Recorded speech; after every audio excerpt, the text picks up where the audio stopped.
ये क्या हो रहा है? ये कैसी विकराल अग्नि प्रकट हो रही है हनुमान की देह से? हाँ।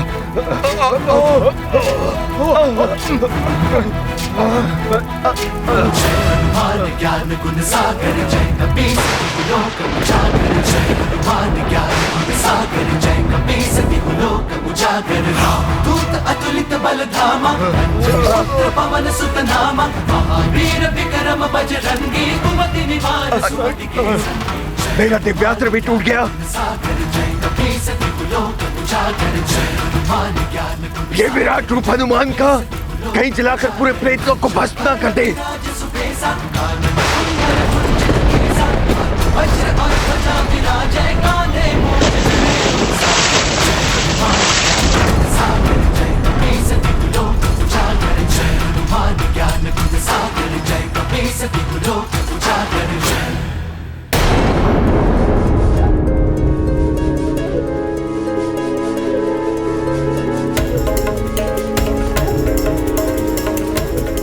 धन्यवाद सभी देवों को जिन्होंने हनुमान को ऐसी दिव्य शक्तियां दी। अब मुझे विश्वास हो गया है कि हनुमान पर यहाँ कोई विपत्ति नहीं आ सकती।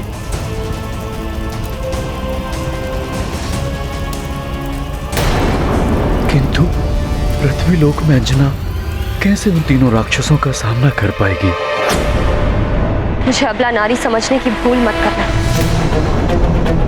सावित्री ने भी यमराज को विवश कर दिया था उसके पति के प्राण वापस करने के लिए। मैं भी उसी भूमि की पुत्री हूं। अपने पति की देह की रक्षा करने के लिए मैं कुछ भी कर सकती हूं, भले ही मेरे प्राण चले जाए, किंतु हनुमान के लौटने से पूर्व मेरे स्वामी की देह को कोई स्पर्श नहीं करेगा।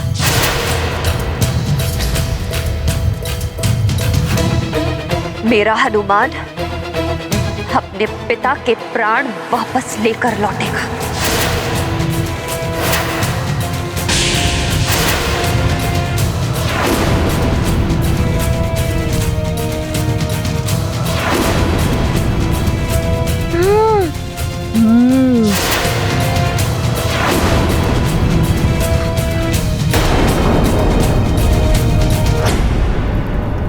अब ना आप सब बचेंगे और ना ही आपका ये प्रेत लोग।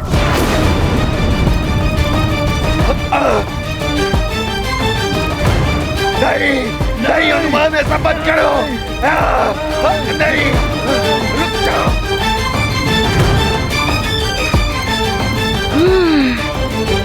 जिस प्रकार से अग्नि हनुमान के शरीर से प्रज्वलित हो रही है, इससे तो संपूर्ण प्रेतलोक ही भस्म हो जाएगा। प्रेतराज, कुछ कीजिए, बचाइए प्रेतलोक को।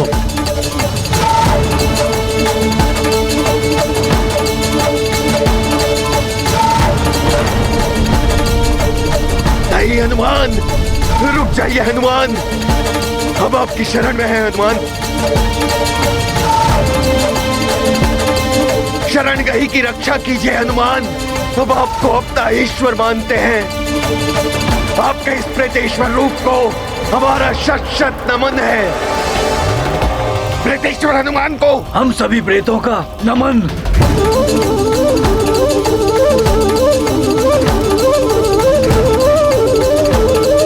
मैं आपको आपके पिता से मिला दूंगा।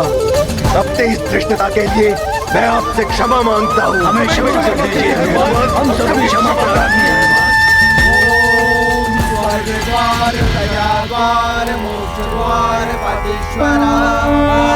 दस भुजधारी भय हनुमंता, प्रेतेश्वर अति विकट प्रचंडा।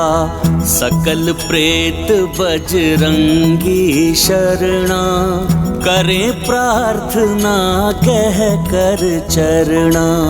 कहीं किसी का हित ना होवे, मारुति में विश्वास जो होवे। प्रेत राज दे वचन बद्धता, हनुमत भगत न होगी बाधा। गाथा महाबली हनुमत की, रुचि कर लीला राम भगत की जय जय जय रघुनंदन राम जय जय जय महाबली हनुमान। प्रेतेश्वर हनुमान की जय। प्रेतेश्वर हनुमान की जय। हनुमान ने तो प्रेतों पर विजय पा ही ली, उधर अंजना भी विपत्ति के समक्ष अड़िग खड़ी हुई है। अंजना, मत करो ये मूर्खता, फेंक दो ये गदा। तुम जो ये करने जा रही हो वो उचित नहीं है, और तुम जो करने जा रहे हो वो उचित है क्या?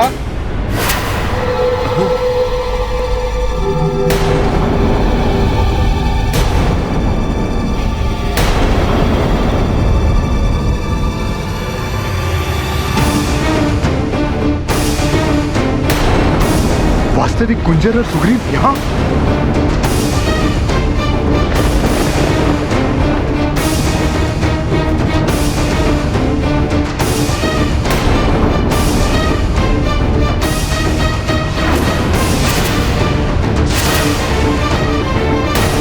पिताश्री,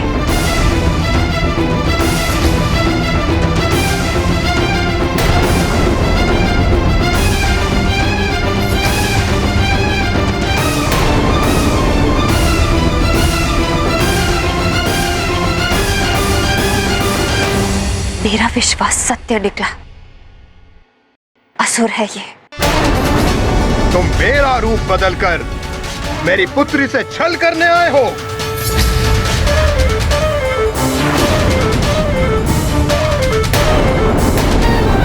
अंजना, मैं तुम्हें नहीं छोड़ूंगा।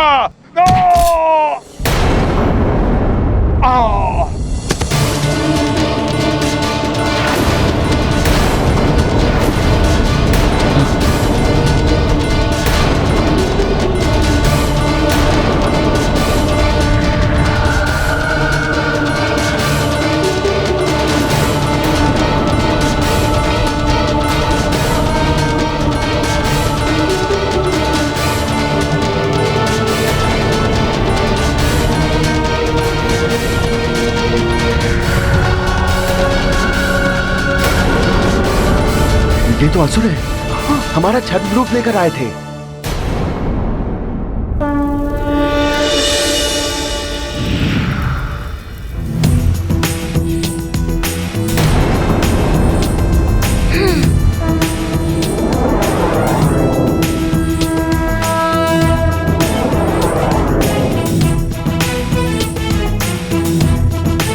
प्रेतराज जी, मुझे अपने पिताश्री से शीघ्र मिलवा दीजिए।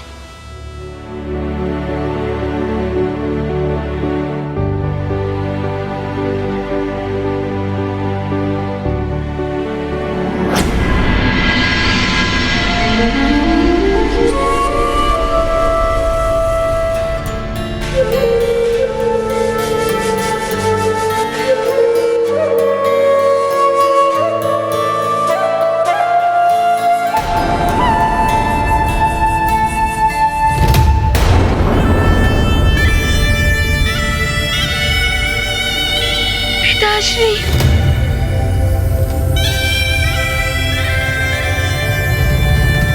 पिताश्री,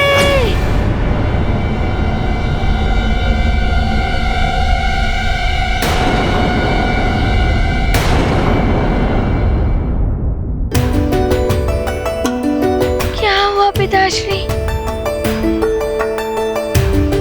पिताश्री,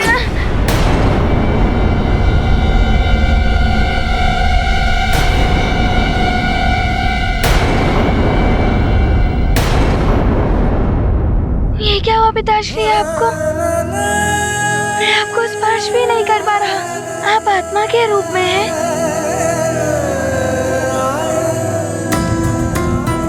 पिताश्री, चलिए पिताश्री, मैं आपको लेने आया हूँ। माँ आपकी प्रतीक्षा में व्याकुल हो रही होंगी।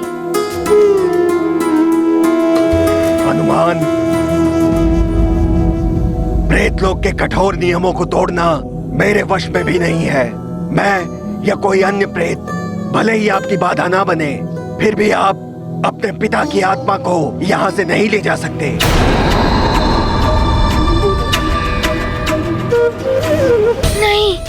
मेरे पिताश्री मेरे साथ ही चलेंगे, है ना पिताश्री?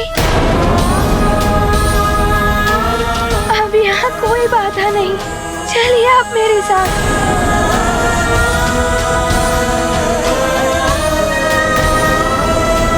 आप इस प्रकार क्यों देख रहे हैं मुझे? कौन हो तुम?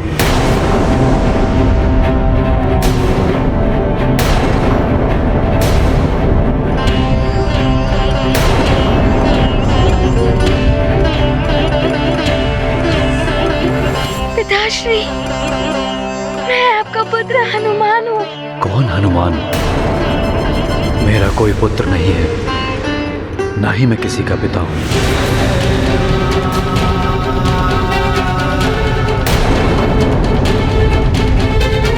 पिताश्री, आप अपने हनुमान को कैसे भूल सकते हैं?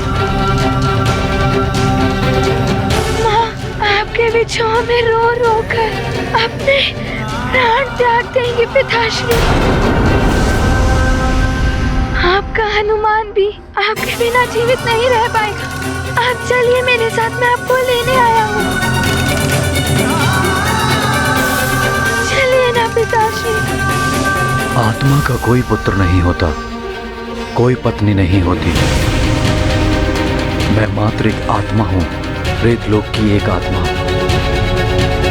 आत्मा का किसी से कोई संबंध नहीं होता।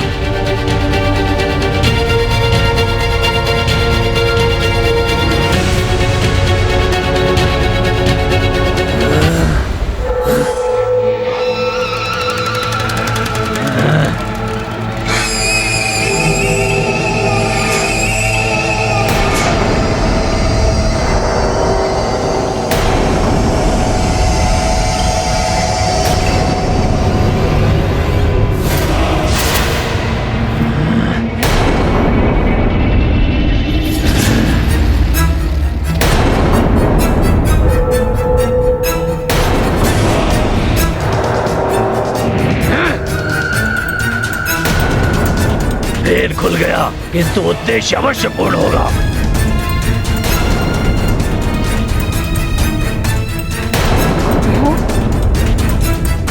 अंजना, मैं तुम्हें नहीं छोड़ूंगा, तुम्हारी इच्छा पूर्ण नहीं होगी।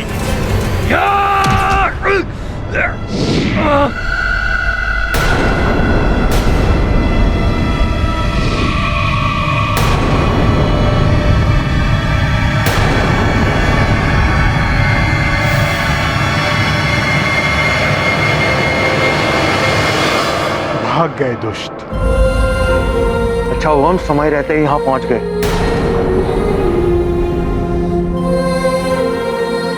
पुत्री अंजना। पिताश्री,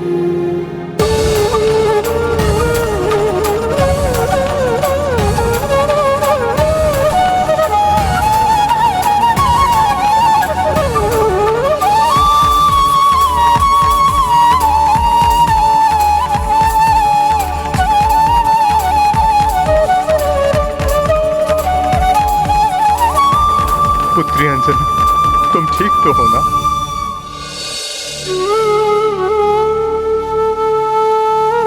स्वामी, एक क्षण के लिए भी विलंब हो जाता तो न जाने ये राक्षस क्या अनर्थ कर बैठते।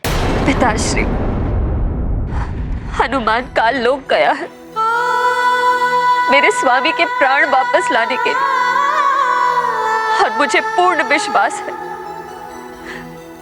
कि वो अपने पिता को जीवन दान अवश्य दिलाएगा।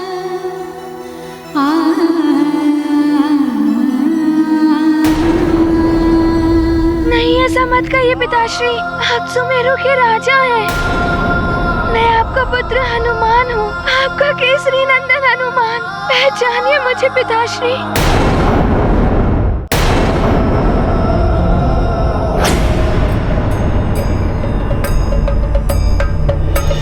आप उसे देख तो सकते हैं, किंतु यदि आप उसके निकट गए या वो आपके निकट आया तो स्मरण रखिए, आप उससे कोई भी बात नहीं करेंगे। यदि आपने उससे बात की तो उसे अभिशप्त होने से कोई नहीं बचा पाएगा।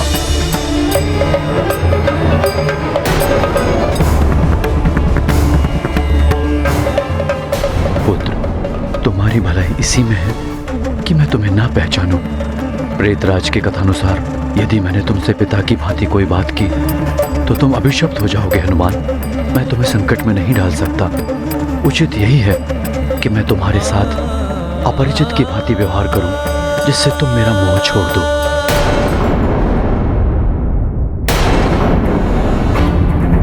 धिक्कार है तुम राक्षसों की वीरता पर, जो उन तुच्छ वानरों से परास्त होकर आए हो। हम तो सफल होने ही वाले थे काकाश्री, यदि अंत समय में गुंजर, वृक्षराज आदि ना आ जाते। हम तो उन्हें अपनी माया से छलने गए थे। युद्ध के लिए हम सज्जित होकर नहीं गए थे। तो अब हम युद्ध के लिए सज्जित होकर जाएंगे, छल से नहीं तो बल से ही सही। किंतु उस केसरी का अंतिम संस्कार अवश्य होगा। उसने मेरे भाई का हाथ उखाड़ा था।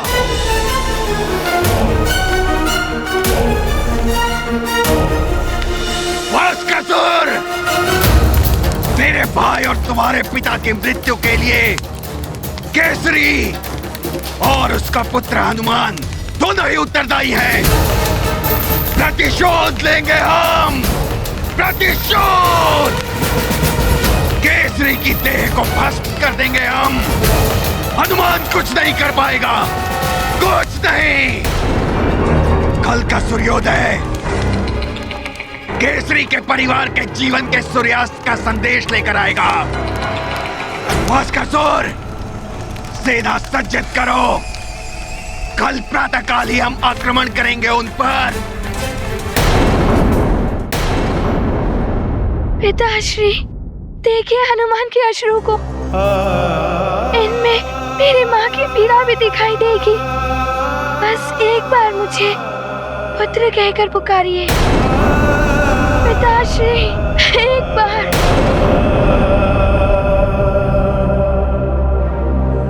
प्रेतराज जी, क्या हुआ मेरे पिताश्री को? कुछ कहिए ना। मुझे क्यों नहीं पहचान पा रहे हैं? आप कुछ कीजिए ना प्रेतराज जी। रुक जाइए पिताश्री, आप हनुमान को इस प्रकार छोड़कर नहीं जा सकते।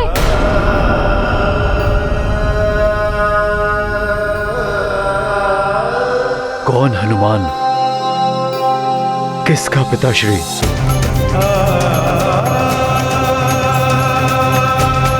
रुक जाइए पिताश्री, आप ऐसा क्यों कर रहे हैं? मुझे छोड़कर कैसे जा सकते हैं पिताश्री?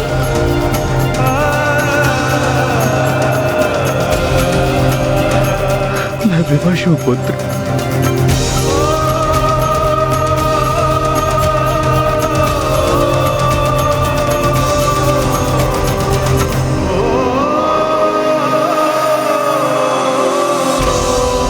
प्रेतराज जी, हनुमान के प्रति पिताश्री निष्ठुर नहीं हो सकते। बताइए ना, क्या विवशता है इनकी?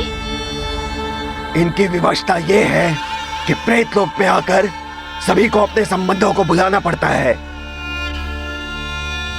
अन्यथा उनके संबंधी संकट में पड़ सकते हैं। शीघ्र लौट जाओ यहाँ से पुत्र, अन्यथा तुम्हारे साथ भी अनर्थ हो सकता है। हमारे परिवार की भलाई के लिए तुम्हें वापस जाना ही होगा हनुमान।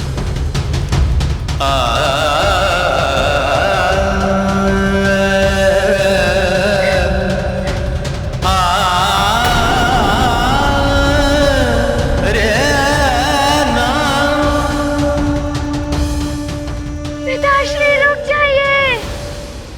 पिताश्री, प्रेतराज जी, पिताश्री वापस क्यों जा रहे हैं? इन्हें प्रेतलोक से मुक्त कर दीजिए।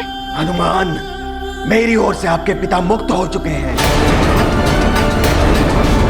आपके पिता की मुक्ति कालदेव की इच्छा पर निर्भर करती है। प्रेतराज ऐसा कैसे कर सकते हैं?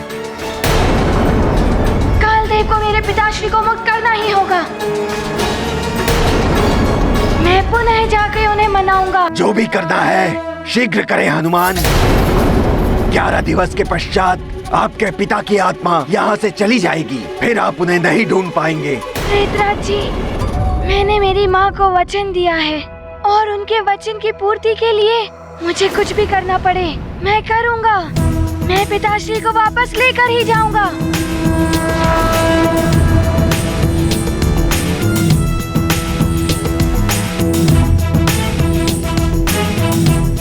प्रणाम प्रेतराज जी। प्रणाम हनुमान।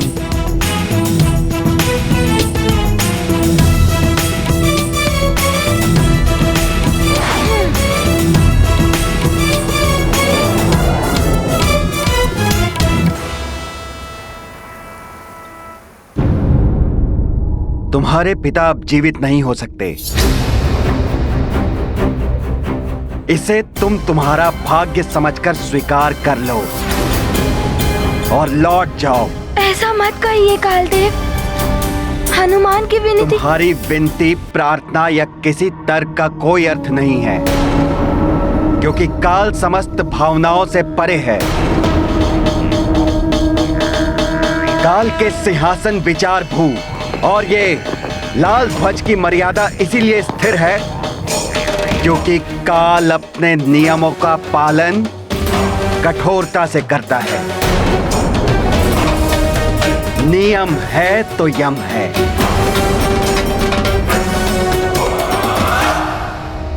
उचित है कालदेव, मैं यहाँ से लौट जाऊंगा। मैं आपसे कोई तर्क नहीं करूंगा। मैं आपसे कोई युद्ध भी नहीं करना चाहता। लौट जाऊंगा मैं, किंतु आपसे मुझे मृत्यु से संबंधित कुछ प्रश्नों के उत्तर चाहिए।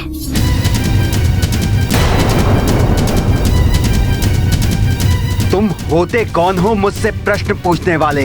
कालदेव, मैं वो हूँ जिसके पिता को आपने असमय ही मृत्यु दे दी। वो पुत्र कालदेव के कुछ नियम जानना चाहता है। बस मैं कुछ ही प्रश्न पूछूंगा, फिर लौट जाऊंगा। हनुमान, तुम्हारे प्रश्न का उत्तर देने के लिए बाध्य नहीं हूँ मैं। क्यों कालदेव, आप भयभीत हो रहे हैं? एक बालक के प्रश्नों का उत्तर देने से पीछे हट रहे हैं आप। एक छोटी सी चुनौती का सामना नहीं कर पा रहे हैं आप। काल को भय नहीं लगता, सब भयभीत होते हैं काल से। भय भी भयभीत हो जाता है काल से। मैं दूंगा तुम्हारे प्रश्नों के उत्तर, किंतु स्मरण रहे हनुमान, प्रश्नों के उत्तर पाकर तुम्हें लौट जाना होगा। मेरे प्रश्नों के उचित उत्तर प्राप्त हो जाने के पश्चात मैं यहाँ से लौट जाऊंगा। वैसे भी तुम अधिक समय तक नहीं रुक पाओगे, क्योंकि पृथ्वी लोक पर तुम्हारे पिता की देह भी अधिक समय तक सुरक्षित नहीं रह पाएगी।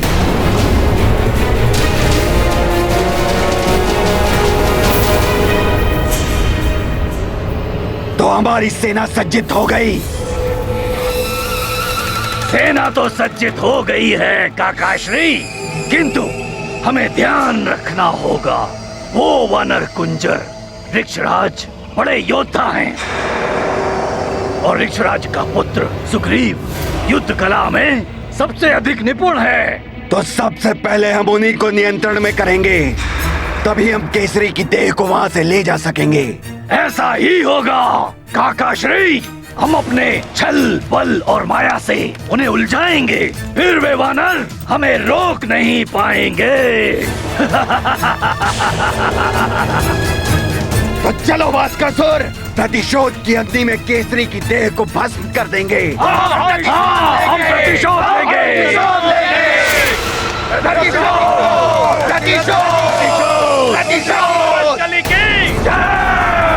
ऋक्षराज महाराज वाशकली की जय। रघुपति महाराज वाशकली की जय। रक्षपति महाराज वाशकली की प्रतिशोध। ये ध्वनि सुन रहे हैं आप? राक्षस प्रतीत होते हैं। सैनिकों, सावधान हो जाओ तुम सब। राक्षस इस ओर ही आ रहे हैं। ये वही राक्षस हैं जो यहाँ से भाग कर गए थे। महारानी अंजना और आप सब केसरी जी के निकट ही रहिएगा। वो केसरी जी की देह को नष्ट करना चाहते हैं। हम ऐसा नहीं होने देंगे महाराज।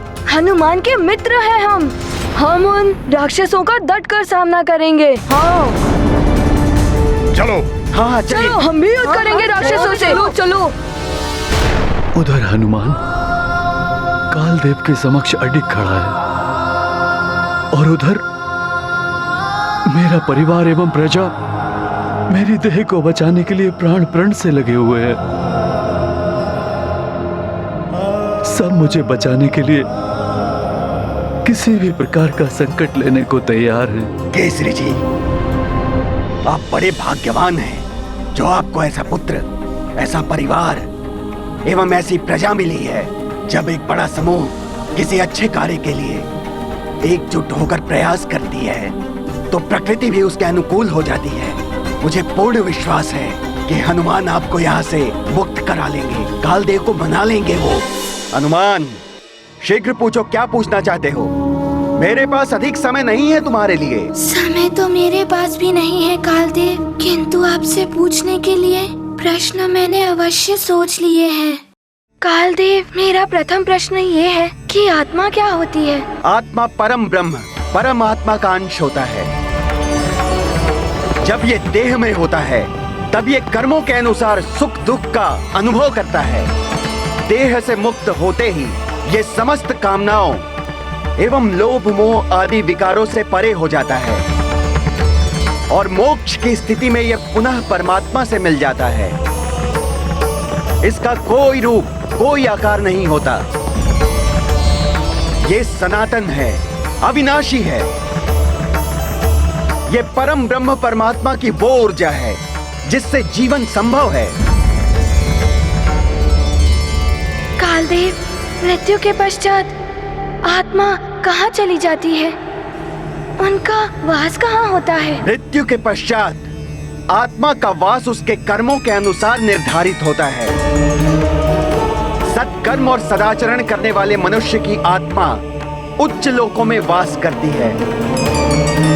जैसे यम के लोक में स्वर्ग की प्राप्ति होती है, उनका वास शिवलोक, भगवान नारायण का गौलोक, श्रीलोक, ब्रह्मलोक आदि में होता है।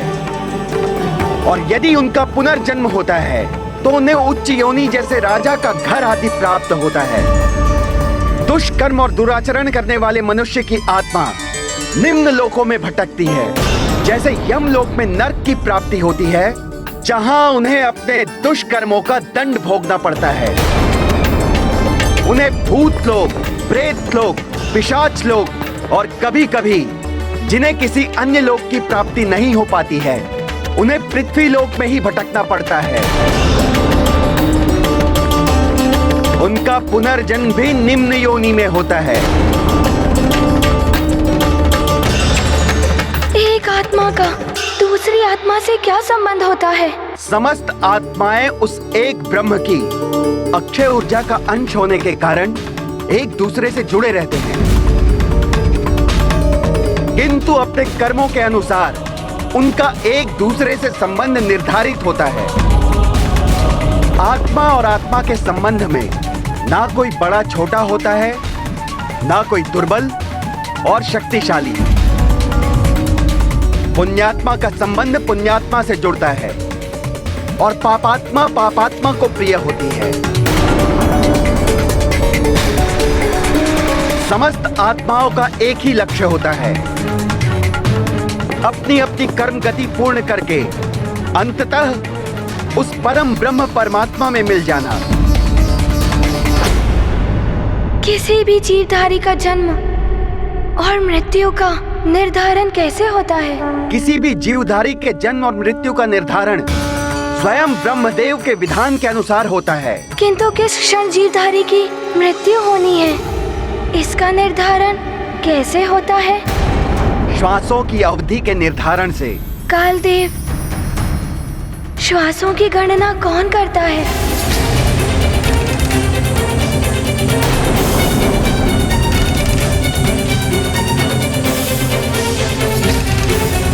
कालदेव, मेरे प्रश्न का उत्तर दीजिए।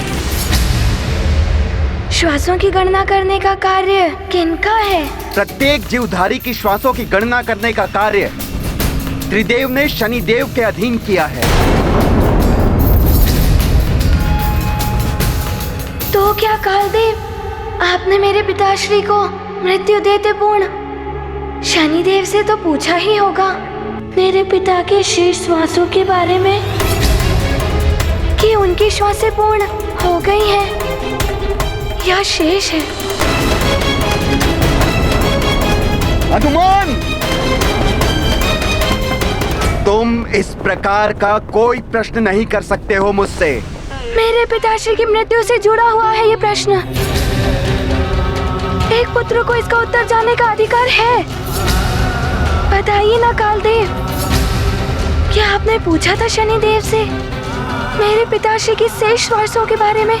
नहीं पूछा मैंने शनिदेव से, क्योंकि मुझे उनसे कुछ पूछने की आवश्यकता नहीं थी।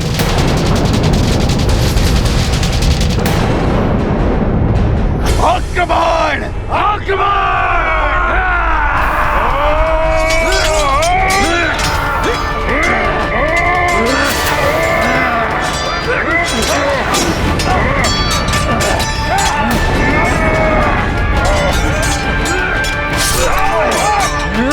तुम्हारे क्षेत्र में तुम्हें आकर मारेंगे राक्षसों! जिसने भी आगे बढ़ने की हिम्मत की उसका अंत निश्चित है। और केसरी पर उठने वाले सारे हाथ तोड़ दूंगा मैं। हाथ तोड़ोगे तुम? यही भूल की थी केसरी ने, मेरे पिता का हाथ उखाड़ दिया। वही प्रतिशोध लेने में आया हूँ।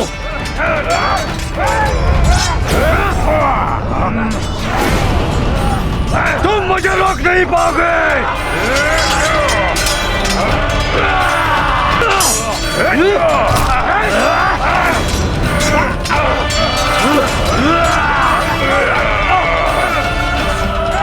अच्छा, तो तुम ही हो वाशकासुर? हाँ, वानर राज कुंजर, राक्षसों के परम शत्रु हनुमान और उसके पिता से प्रतिशोध लेने का इतना अच्छा अवसर मैं कैसे छोड़ सकता हूँ?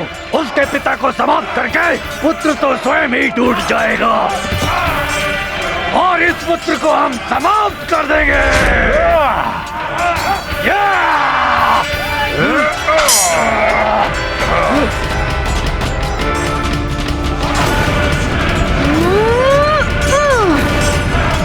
अच्छा, चुपके से आ रहे हैं महाराज की ओर मित्रों।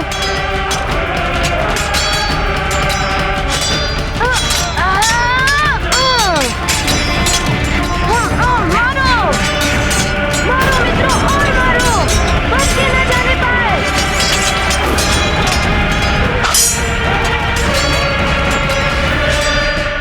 आओ राक्षसों, मेरा सामना करो।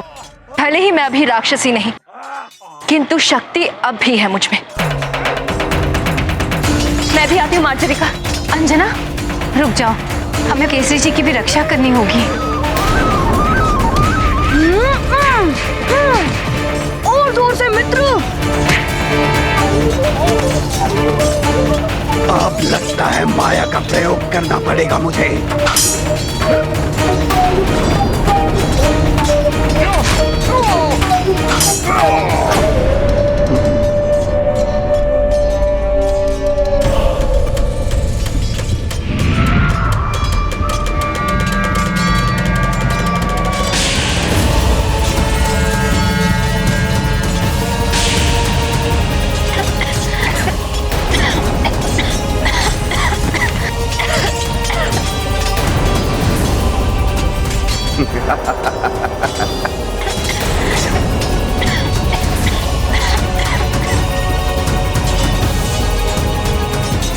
अब होगी केसरी की देह मेरे अधिकार में। हनुमान, अब पूरा होगा मेरे भ्राता के वध का प्रतिशोध।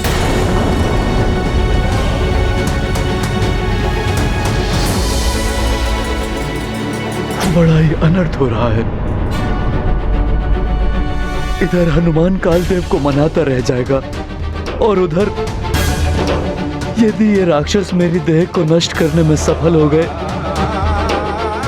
तो हनुमान मुझे मुक्त कराने के पश्चात भी असफल रह जाएगा, उसका सारा का सारा प्रयास व्यर्थ हो जाएगा। हनुमान, किसे अकाल मृत्यु देनी है और किसे नहीं, इसका विशेष अधिकार मेरे अधीन है। शनिदेव हो या त्रिदेव, मुझे किसी से कुछ पूछने की या किसी से अनुमति लेने की कोई आवश्यकता नहीं है। अकाल मृत्यु अर्थात असमय मृत्यु, किंतु अकाल मृत्यु कालदेव किसी को भी नहीं दी जा सकती। इसका भी तो कोई आधार होगा। पितृदोष के कारण होती है अकाल मृत्यु। प्राणी के दुष्कर्मों के परिणाम स्वरूप भी बनता है अकाल मृत्यु का योग। तो आप ये बताइए, क्या मेरे पिताश्री के भाग्य में ऐसा कोई योग बन गया था?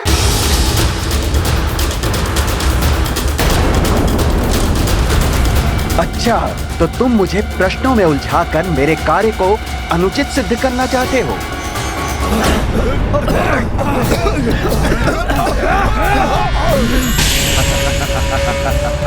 कुंजर, मैंने कहा था ना, तुम मुझे रोक नहीं पाओगे।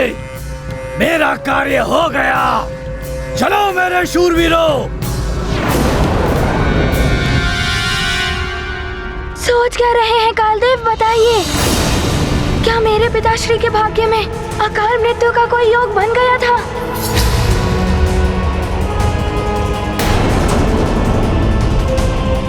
कदाचित आपके पास इसका उत्तर नहीं है। ठीक है, मैं शनिदेव से ही पूछ लेता हूँ। वे न्याय के देवता हैं। कर्मों के आधार पर न्याय देना एवं दंड देना उनका ही कार्य है। हनुमत करते प्रश्न निरंतर, काल देव हो गए निरुत्तर। आंजनेय सद इच्छा पावन, भरे भाव से शनि आवाह।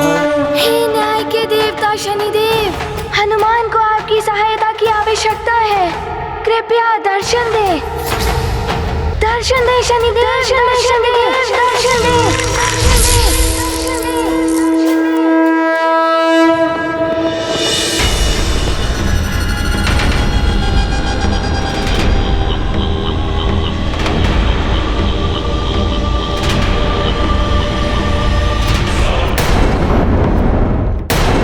प्रणाम शनिदेव।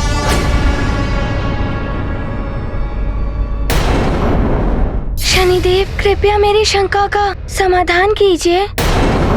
आप मुझे ये बताइए, क्या मेरे पिताश्री के कर्मों के आधार पर उनके भाग्य में काल दंड का योग बन गया था? हनुमान, तुम्हारे पिता महाराज केसरी के जीवन की श्वासें अभी शेष थी।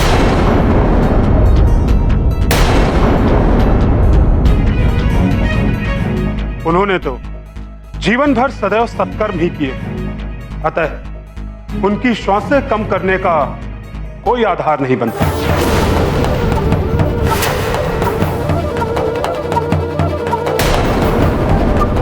इसका अर्थ ये हुआ चित्रगुप्त जी कि मेरे पिताश्री के भाग्य में अकाल मृत्यु का कोई योग नहीं था। तो क्या आपके लेखा जोखा में कोई त्रुटि हो गई थी?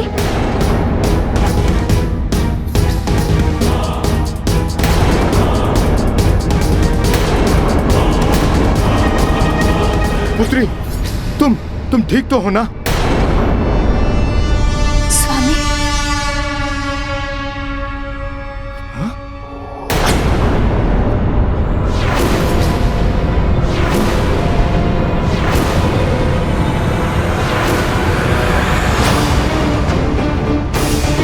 नहीं स्वामी,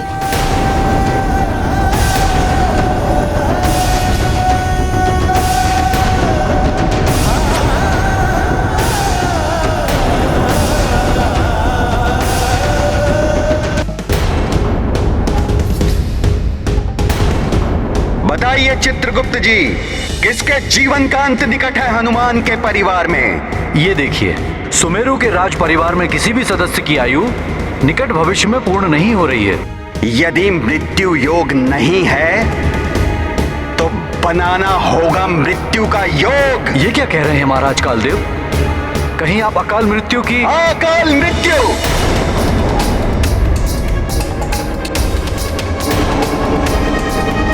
हनुमान, चित्रगुप्त का लेखा जोखा सदैव त्रुटिहीन रहता है। उसकी गणना कभी गलत नहीं होती और उसके अनुसार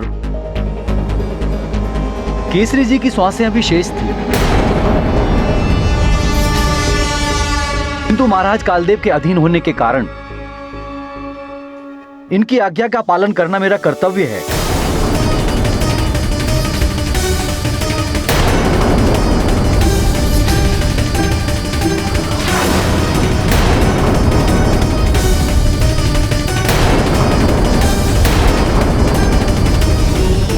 प्रणाम भ्राता कालदेव। हनुमान का कथन सत्य है। महाराज केसरी की अकाल मृत्यु का कोई योग नहीं बनता है। आपने अधर्म और अन्याय करते हुए उन्हें अकाल मृत्यु दी है। कालदेव, विधि का विधान सर्वोपरि, किंतु आपने उसकी उपेक्षा करके अपनी इच्छा को प्राथमिकता दी।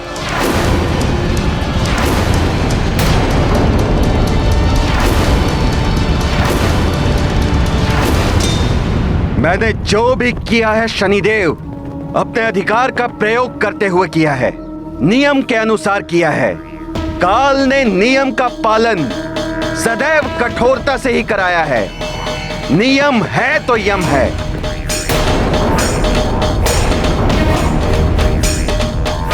किसी की मृत्यु के संबंध में अंतिम निर्णय मेरा होता है, काल का।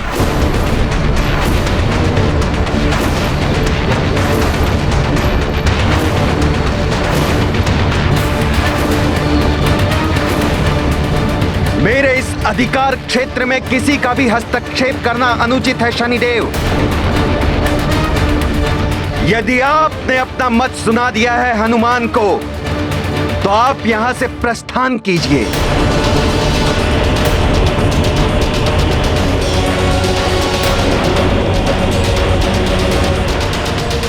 क्योंकि यह प्रकरण मेरे और हनुमान के मध्य है।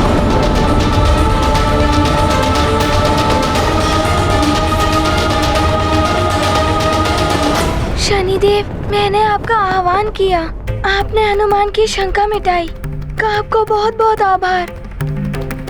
प्रणाम। तुम्हारा मनोरथ सफल। मेरी मंगल कामना, मेरी मंगल कामना, मेरी मंगल कामना, मेरी मंगल कामना, मेरी मंगल कामना, मेरी मंगल कामना, मेरी मंगल कामना।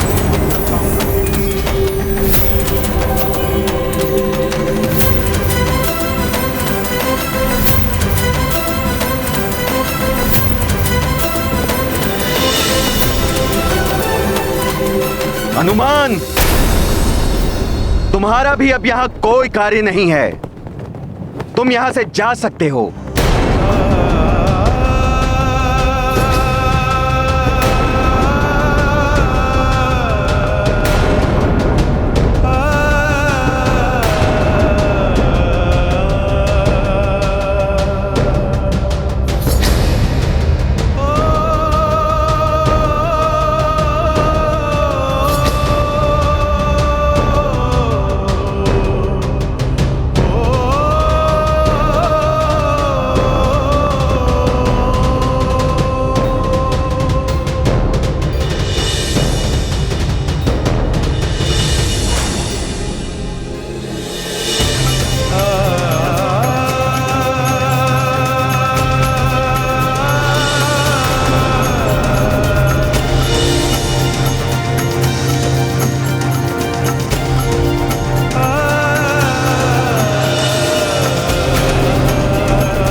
ये क्या?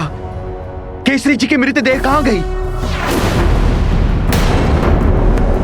राक्षसों ने पुनः माया का प्रयोग किया। ये कैसे हो गया? कैसी अभागिन हूं मैं, आपकी रक्षा भी नहीं कर पाई स्वामी।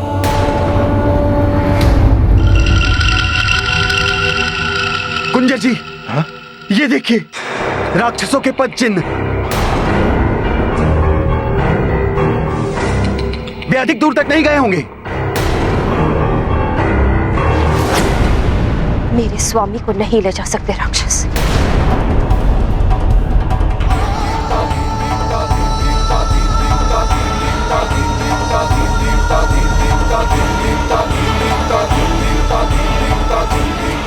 चलो, हाँ चलो। जैसी करनी वैसी भरनी।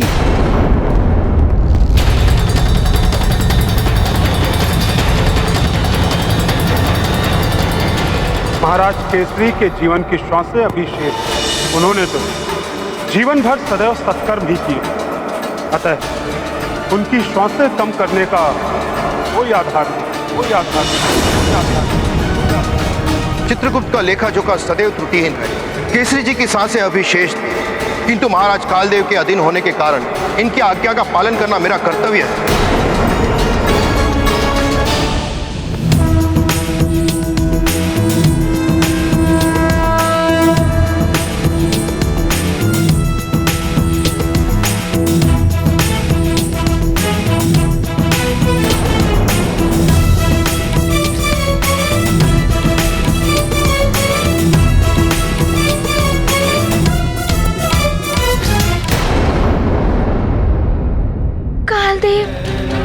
किसकी करनी और किसकी भरनी? अब इस प्रश्न का भी उत्तर चाहिए मुझे। पुत्र की करनी और पिता की भरनी।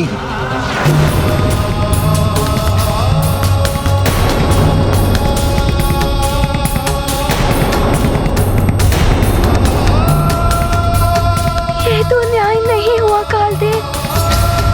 आपने नियम की ओट लेकर अन्याय किया है।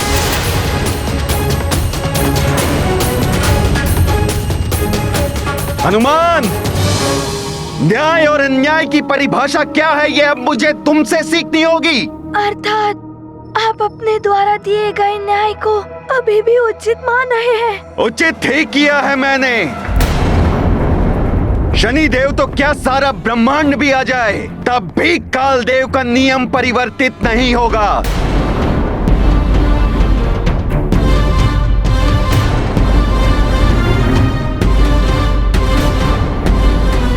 तुम्हारे पिता की मुक्ति असंभव है हनुमान। नियम का उल्लंघन करके नियम की दुहाई मत दीजिए आप कालदेव।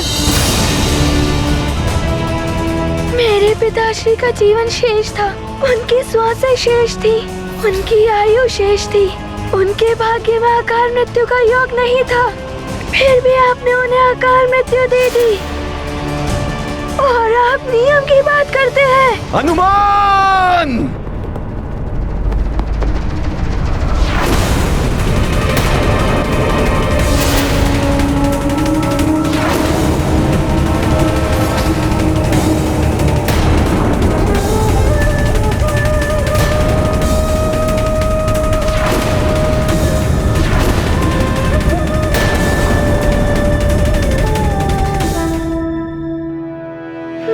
पिता को पुनः जीवन मिलेगा और उन्हें जीवन देंगे आप कालदेव। मैंने तो अपनी भूल का सुधार कर लिया था, ग्रहों की स्थिति ठीक करके, फिर भी आपने मुझे क्षमा नहीं किया।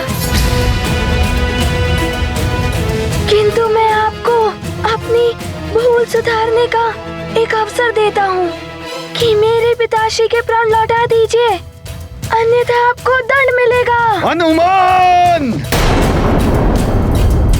तुम दंड दोगे मुझे हनुमान? हाँ कालदेव, हनुमान देगा आपको दंड।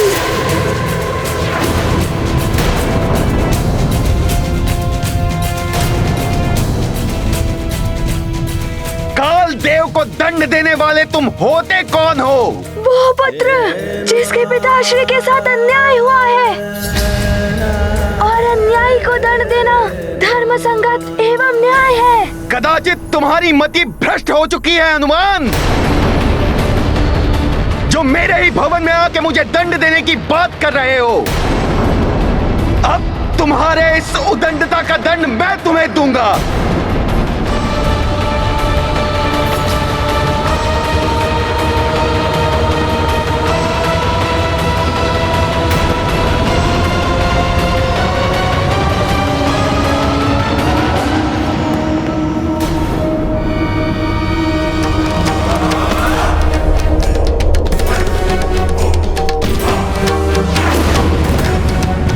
ये क्या कर रहे हैं आप कालदेव? शांत हो जाइए।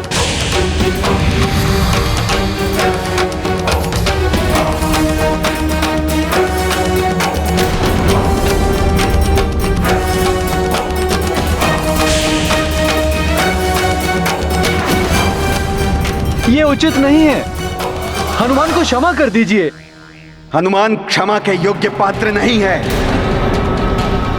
दंड का पात्र है हनुमान। पात्र है हनुमान।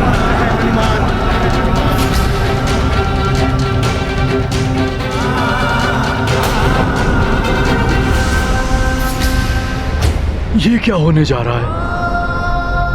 हे देवेश्वर, मेरे कारण मेरे पुत्र के प्राण संकट में पड़ जाएंगे। मुझे नहीं चाहिए मेरे प्राण। मेरे पुत्र के प्राणों की रक्षा कीजिए। हनुमान, मैं तुम्हें इसी क्षण तुम्हारे पिता की भांति अकाल मृत्यु दे सकता हूं।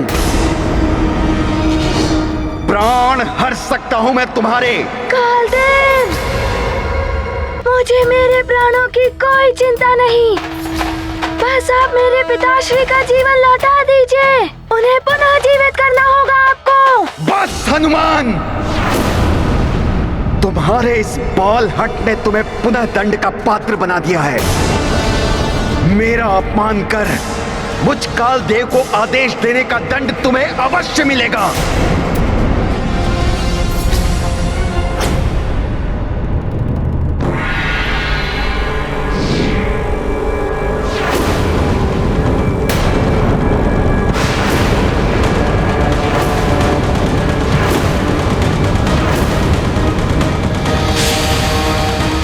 ऐसा मत कीजिए कालदेव। क्रोध त्याग दीजिए, संयम मत खोइए।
मेरा हनुमान संकट में है। अंजना, क्या हुआ महारानी जी? हे प्रभु, मेरे पुत्र की रक्षा करना। उसे मेरे पति के प्राण वापस लेकर आने हैं।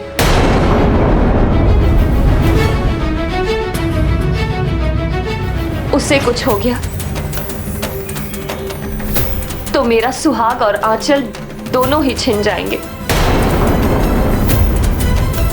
और यदि ऐसा हुआ तो मैं भी जीवित नहीं रह पाऊंगी। उसकी रक्षा करना देवेश्वर।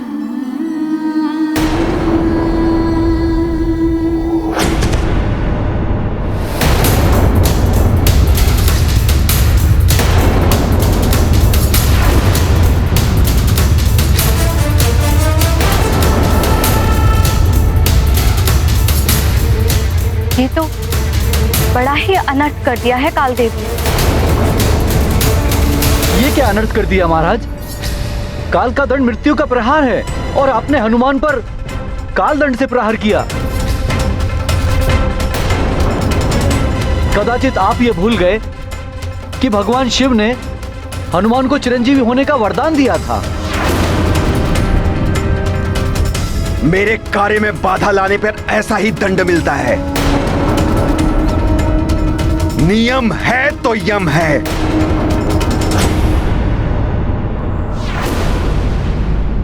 हनुमान! नहीं कालदेव, इतना बड़ा अन्याय। आप देवता हैं, वो अबोध बालक है। अपने पिता के मात्र प्राण ही तो मांगने आया था आपसे। इतना बड़ा दंड क्यों दिया उसे?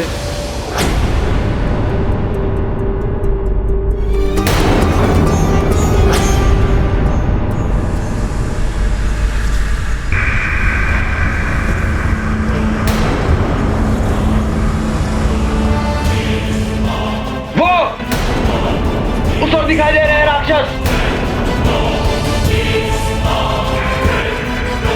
पिताश्री, उसको ले गए महाराज केसरी को।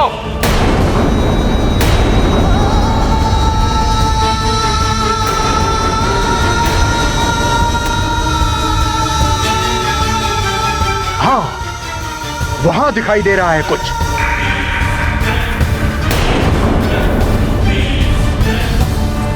पर्वत के उस चोटी पर चिता सजाई है उन दुष्ट राक्षसों ने। चलो, हमें शीघ्र ही उन्हें रोकना होगा, अन्यथा वो केसरी जी की देह का अग्निदाह कर देंगे। हे महादेव, आपने अपनी भक्त अंजना को महाप्रसाद के रूप में जो पुत्र प्रदान किया था, आपको उसकी रक्षा करनी है। उसकी रक्षा कीजिए प्रभु। हर हर महादेव। हर हर महादेव। देख रहे हैं देवेश्वर, एक और आपकी भक्तिन अंजना का आप पर विश्वास और दूसरी ओर आपके द्वारा ही अधिकृत किए गए कालदेव का अन्यायपूर्ण कृत्य, कालदेव का क्रोध, कालदेव का अहम नियमों की सारी सीमाएं लांघ चुका है देवेश्वर। सबकी एक सीमा होती है देवी। सरोवर का ठहरा हुआ जल जब वर्षा की अधिकता से सारी सीमाएं तोड़ देता है, तो बड़े से बड़े सरोवर भी सूख जाते हैं।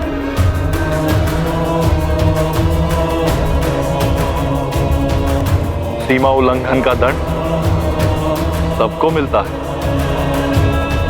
फिर चाहे वो देव हो, दानव या फिर मानव।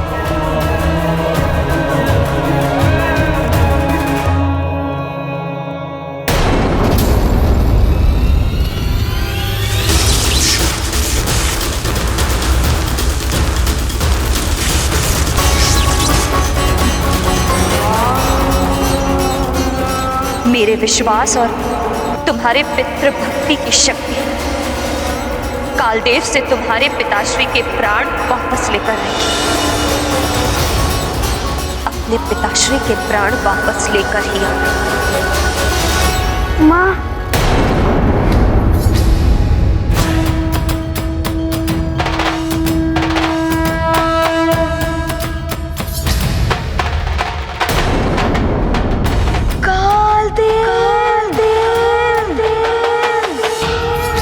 तो काल दंड के प्रहार से भी बच गए तुम। इससे भी बड़ा दंड दूंगा तुम्हें हनुमान।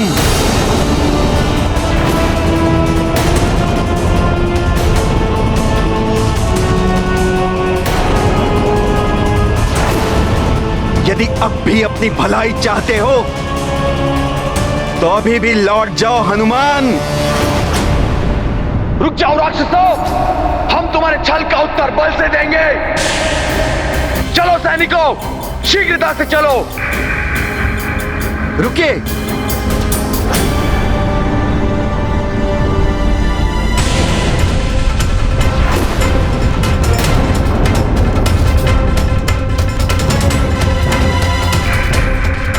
पर्वत की उस चोटी तक पहुंचने के लिए हमें यहाँ से सीधा चढ़ना होगा। दूसरी ओर से विलंब हो सकता है। हाँ, हम यहीं से चढ़ेंगे। अंजना, आप सब यहीं रुकिए। पुत्र केसरी की चिंता मत करना, हम उन्हें कुछ नहीं होने देंगे। सैनिकों, चलो। हर हर महादेव, हर हर महादेव, हर हर महादेव, हर हर महादेव।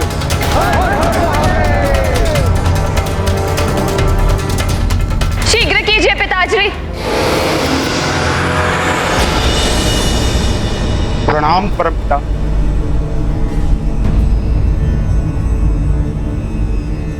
ये उचित नहीं हो रहा है परमपिता। कालदेव अपने अनुचित कृत्य को उचित सिद्ध करने के प्रयास में न्याय और अन्याय के भेद को ही भुला बैठे हैं। वो मेरे कार्यों में हस्तक्षेप कर रहे हैं। मुझसे विचार विमर्श किए बिना ही उन्होंने हनुमान के पिता महाराज केसरी को अन्यायपूर्वक दंडित किया और प्रतीत होता है कि वो हनुमान को भी दंडित करने वाले। कालदेव को त्रिदेवों ने असीम शक्तियों और अधिकार देकर उचित नहीं किया। वे अपने अहम की तुष्टि के लिए नियमों का उल्लंघन कर रहे हैं। शनिदेव, दीपक की ज्योति अंधकार को दूर करने के लिए होती है, किंतु यही ज्योति जब भड़कने लगती है तो उस दीपक के विनाश का भी कारण बन जाती। परमपिता, विनाश नहीं महाविनाश के लक्षण दिखाई दे रहे हैं मुझे। हनुमान विनम्र है, सौम्य है, किंतु है तो वो रुद्र के अवतार ही। यदि वो क्रुद्ध हो उठे तो स्थिति अनियंत्रित हो जाएगी। शनिदेव, आपकी आशंका निराधार नहीं है, किंतु कालदेव के नेत्रों पर शक्ति एवं दंभ का आवरण पड़ चुका है। इसलिए उचित परामर्श भी उन्हें अनुचित लगेगा। आप धैर्य के साथ समय की प्रतीक्षा कीजिए। समय की प्रतीक्षा नहीं परमपिता, अपितु समय रहते स्थिति पर नियंत्रण करना आवश्यक है, अन्यथा। शनिदेव शांत, मैं आपकी दुविधा को समझता हूं। कालदेव आपके भ्राता हैं एवं हनुमान आपके उद्धारक हैं। आपको दोनों की चिंता है, किंतु नियम समस्त संबंधों से ऊपर हैं। जो नियमों की सीमाएं लांघेगा उसे दंड मिलेगा।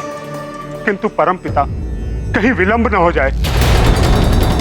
कालदेव स्वयं को समस्त नियमों से ऊपर समझने लगे। उनका ये दंभ महाविनाश के संकेत दे रहा है। कालदेव!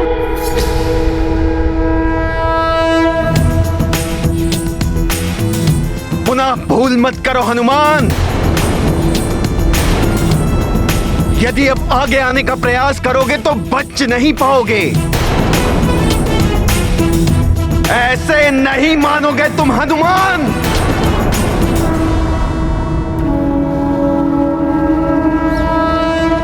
शनिदेव, इस शाश्वत नियम को आप भी जानते हैं कि जैसी करनी वैसी भरनी।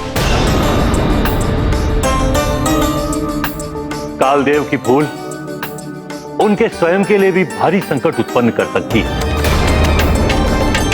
इस संघर्ष का क्या परिणाम होगा, यह तो समय के गर्भ में है। इसलिए समय की प्रतीक्षा करिए।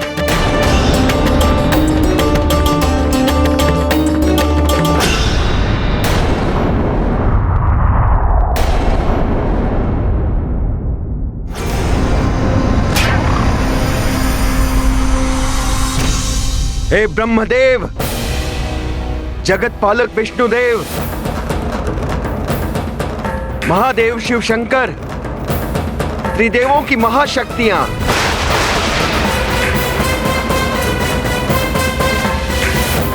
मुझ कालदेव को आपकी आवश्यकता है।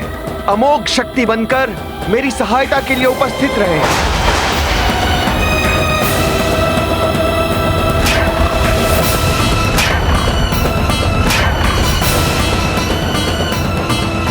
क्या अनर्थ कर रहे हैं कालदेव? त्रिदेवों की शक्तियों का आवाहन, अपने अधिकारों के दुरुपयोग की चरम सीमा तक पहुंच चुके हैं कालदेव। तो कालदेव अपनी मर्यादा तोड़ रहे हैं और हमारी ही शक्ति से हनुमान का अंत करना चाह रहे हैं।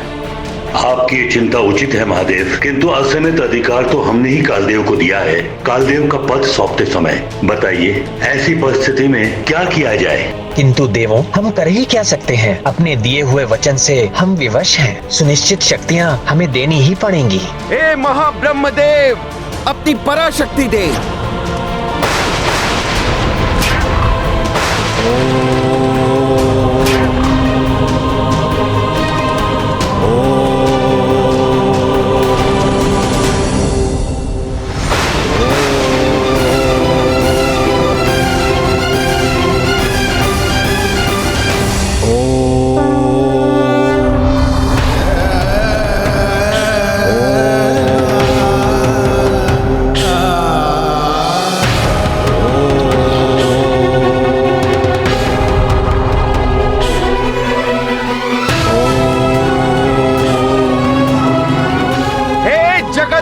महाविष्णु, अपनी पराशक्ति दे।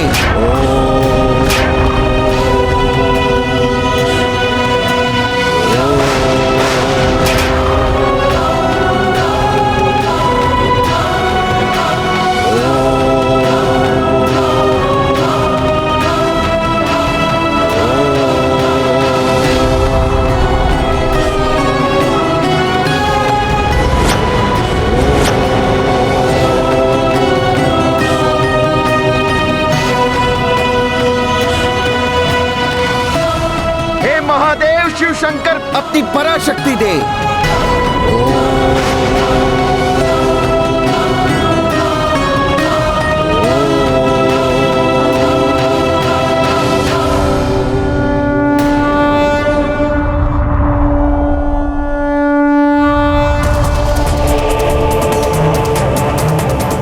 आप सभी महाशक्तियां मुझे अपनी शक्तियां प्रदान करें।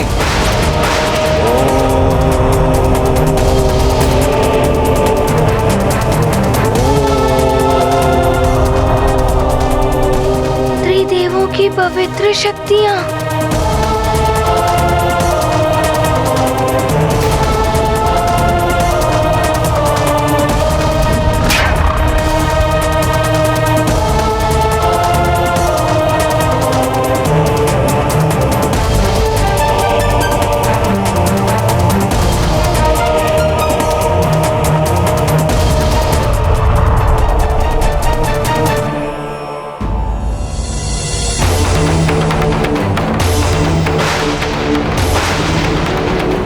किंतु मैं ये अनर्थ होते नहीं देख सकती।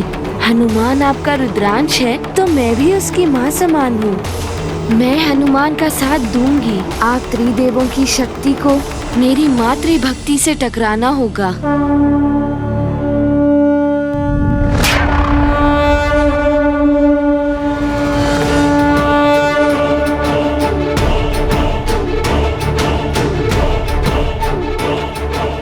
आप विधान से बंधे हुए हैं, किंतु मैं अपनी शक्ति से रक्षा करूंगी हनुमान की।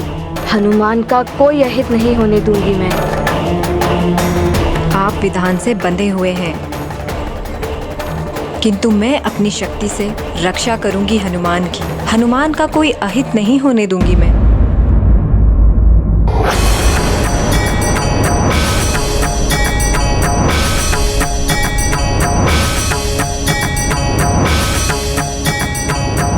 नारायण नारायण। त्रिदेवों की शक्तियां एकत्रित होकर महाघातक अमोघी शक्ति बनकर उत्पन्न होने लगी कालदेव के हाथों में।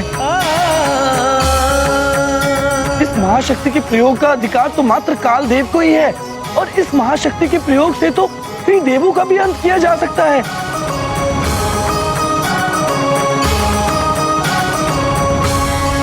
हनुमान कैसे सामना कर पाएगा इस प्रचंड महाशक्ति का? नारायण नारायण।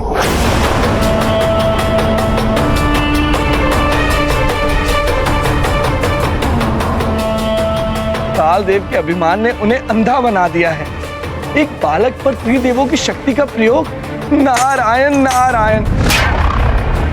ये अनर्थकारी है, देवताओं के लिए और संपूर्ण सृष्टि के लिए भी।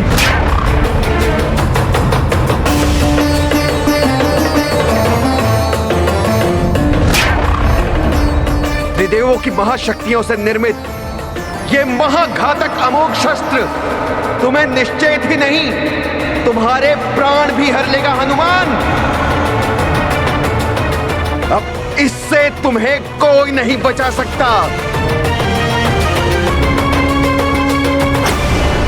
त्रिदेव परम पूजनीय हैं। उनकी शक्तियों का सामना करके मैं उनका अपमान नहीं कर सकता। उनकी शक्तियों का कोई भी प्रहार मैं सहने के लिए प्रस्तुत हूँ।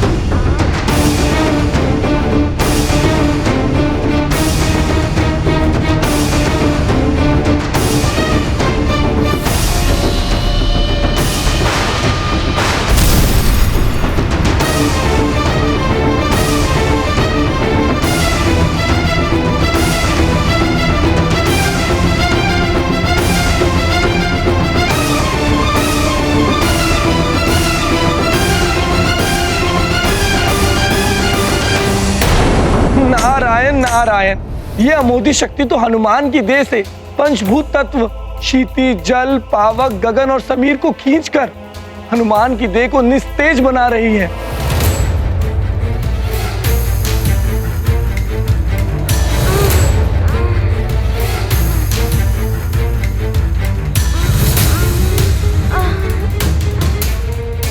जय हो त्रिदेवियों, आप ही इस अमोघी शक्ति से अपने पुत्र हनुमान की रक्षा कर सकती हैं।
जय हो देवियों, जिस प्रकार माता अपनी संतान की रक्षा अपनी कुक्षी में करती है, उसी प्रकार आप देवियों ने अपनी शक्ति से दिव्य कुक्षी का निर्माण कर दिया है हनुमान की रक्षा के लिए।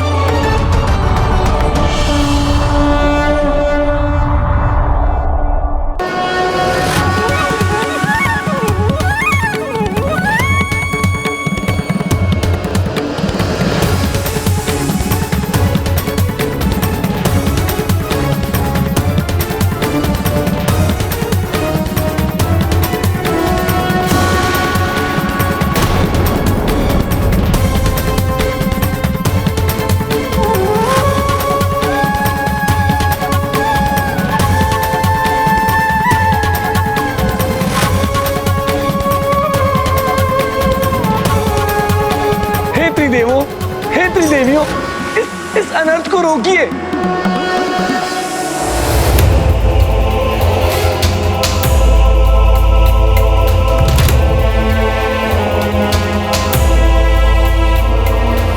क्या करूं मैं? समय व्यतीत होता जा रहा है। पिताश्री की शीघ्र ही मुक्ति नहीं हो पाई और उन्हें प्रेतलोक छोड़ना पड़ गया तो बड़ा अनर्थ हो जाएगा। माँ को दिया हुआ वचन कैसे पूर्ण हो पाएगा? प्रेतराज, सुमेरु के महाराज केसरी की आत्मा का प्रेतलोक में रहने का समय पूर्ण हो चुका है। हम केसरी जी की आत्मा को यहाँ से ले जाने के लिए आए हैं। केसरी जी, अब आपको यहाँ से जाना होगा। किंतु अभी तो केसरी जी, आपके पूर्व कर्मों के अनुसार आपको किसी भी अन्य योनि में जन्म लेना पड़ सकता है और आपको किसी अन्य लोक में भी भेजा जा सकता है। ऐसे कैसे कहीं और ले जा सकते हैं? मेरा पुत्र हनुमान क्या क्या प्रयत्न कर रहा है मुझे यहाँ से मुक्त कराने के लिए। मेरी पत्नी, मेरा परिवार कितने कष्ट भोग रहे हैं। क्या वो सब व्यर्थ हो जाएगा? मेरा अबोध बालक, मेरी पत्नी के आश्रुओं का कोई मोल नहीं है कालदेव के सामने। हमें तो कालदेव के आदेशों को समय अनुसार पूरा करना पड़ता है। उनके आदेशों को कोई भी परिवर्तित नहीं कर सकता। हम विवश हैं।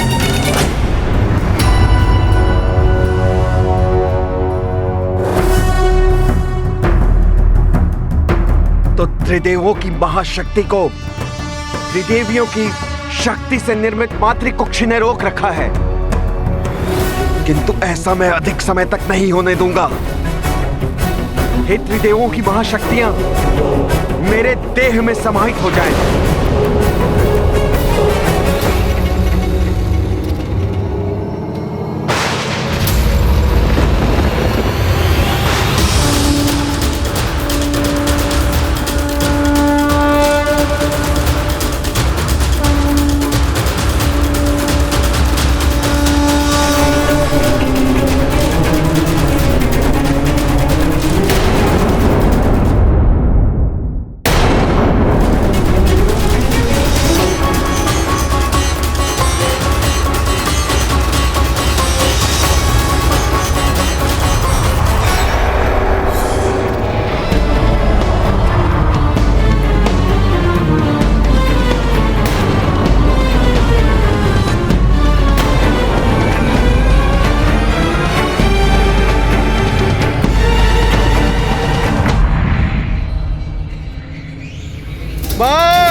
तुम्हें मुझसे कोई नहीं बचा पाएगा।